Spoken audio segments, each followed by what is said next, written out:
Bu. Masa. Sebelum kita mulai pelajaran hari ini, untuk ketua kelas, mohon pimpin doanya, Mas Dio. Ya. Mari kawan-kawan kita berdoa bersama, berdoa mulai. Doa selesai. Baik, di sini saya akan mengajak kehadiran kalian terlebih ya. Angelia, Ilham, Imanul, ini hadir semua ya? Unik buka berangkat unik. Kenapa nih? Bos adiknya sakit Bu. Badan dia Bu. Menjelaskan materi kita yakni Al-Quran dan hadis sebagai pedoman hidup. Nah, ada yang tahu Al-Quran itu pengertiannya apa sih? Pedoman Bu. Nah, di sini ada pengertian Al-Quran. Al-Quran adalah kitab suci umat Islam yang merupakan firman Allah Subhanahu wa taala yang diturunkan kepada Nabi Muhammad SAW sebagai pedoman hidup manusia. Nah, jadi di sini Al-Qur'annya ini berisi ajaran tentang keimanan, ibadah, dan akhlak yang menjadi dasar dalam menjalani kehidupan sehari-hari. Nah, dengan memahami dan mengamalkannya, manusia dapat hidup dan berarah yang benar. Nah, di sini kita masuk pengertian hadis. Coba Angelia baca. Hadis adalah segala sesuatu yang bersumber dari Nabi Muhammad SAW, baik berupa perkataan, perbuatan maupun ketepatan beliau yang menjadi pedoman hidup umat Islam.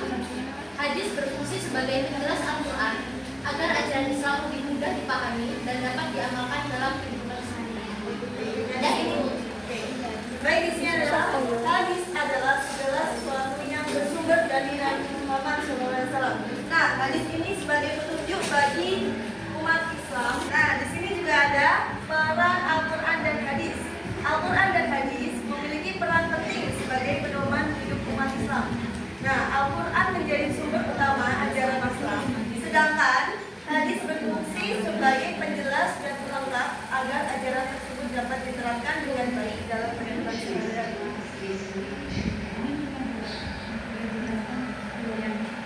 Nah, di sini ada contoh ajaran dalam Al-Quran. Al-Quran mengajarkan berbagai nilai kebaikan yang harus diterapkan dalam kehidupan sehari-hari. Contohnya, Al-Quran mengajarkan untuk selalu berkata jujur dalam segala situasi. Yang kedua, bersabar dalam menghadapi cobaan. Nah, ketika kalian diuji dengan masalah atau musibah, itu harus bersabar. Ya, harus bersabar. Nah, yang ketiga, serta saling tolong-menolong dalam kebaikan. Nah, seperti teman kalian kesusahan kayak gitu, kita harus tolong-menolong. Kalau teman kalian nggak bisa tentang pelajaran agama Islam, kalian harus membantunya. Jangan kalau diminta bantuan, ajari aku tentang ini, nggak mau aku nggak mau ngajarin kamu kayak gitu ya. Harus tolong-menolong. Nah, yang keempat, selain itu, Al-Quran juga melarang perbuatan buruk seperti berbohong, berbuat curang, dan menyakiti orang lain. Nah, di sini ada yang suka berbohong nggak? Ada Bu. Nggak ada? Alhamdulillah. Jangan suka berbohong ya. Ya, perbuatan dosa itu ya. Nggak boleh. Nah, dengan mengamalkan ajaran tersebut, kehidupan manusia akan menjadi lebih baik dan harmonis. Nah, kalau kalian menerapkan 4 contoh ajaran dalam Al-Quran ini, kalian akan lebih hidup menjadi lebih baik dan harmonis. Tidak ada masalah. Kalaupun ada masalah, kita harus bersabar. Oke, siap Bu. Nah, di sini ada penerapan dalam kehidupan sehari-hari. Ajaran Al-Quran dan hadis harus diterapkan di sekolah, di rumah, dan di lingkungan masyarakat. Nah, kalau di lingkungan ini, contohnya apa? Seperti apa? Bisa mandiri nggak tanya? Mbak Liza, seperti apa contoh dari Di prank. ini penerapan kehidupan sehari-hari di rumah, di sekolah, di lingkungan masyarakat? Kita harus Tidak boleh berbohong Bu. ya. Terus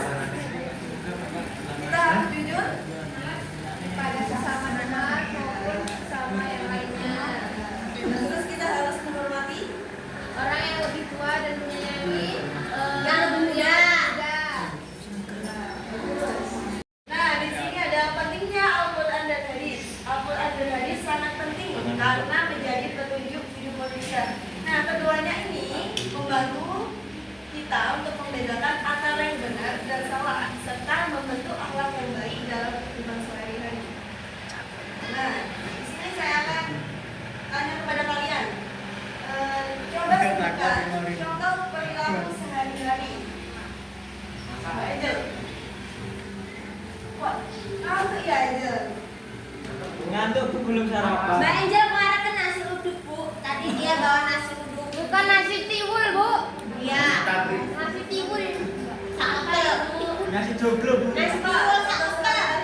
Dalam Al-Quran dan hadis yang harus diterapkan di lingkungan masyarakat, sekolah maupun apa? Seperti itu, Ibu. Kayak kajian kayak gitu. Ya, terus apa lagi? Pengajian. Iya, kayak pengajian gitu, Bu. Terus kayak pengajian. Iya. Pengajian akbar. Akbar pengajian biasanya kan ada tuh di lingkungan masyarakat kayak pengajian ibu-ibu, bapak, kayak gitu. Pengajian triwulanan. Ustadznya Ustadz Gubron. Ya, kayak gitu. Ya, gitu loh, Bu. Ya, baik, bagus sekali. Apa Ibu? Ayo kita bagi kelompok menjadi 2 kelompok. Ini ada lembar kerja kalian untuk berdiskusi berkelompok. Ya, Bu. Saya beri 5 menit ya Ya, Bu. untuk mengerjakan soal tersebut. Ya, Bu.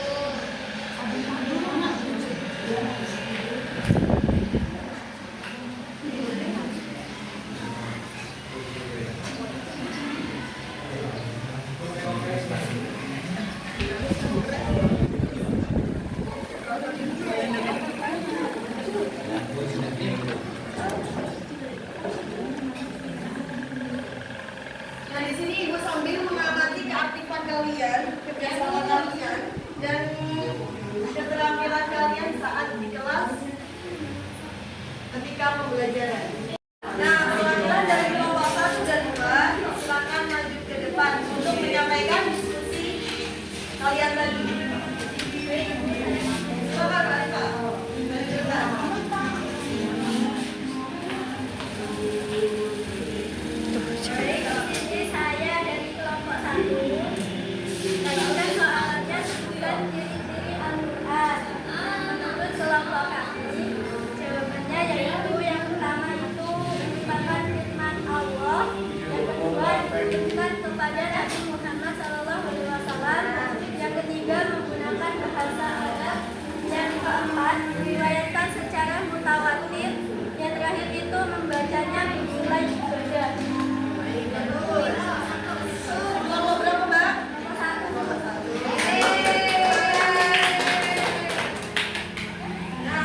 Lanjut Pak yuk. Pak lanjut Pak.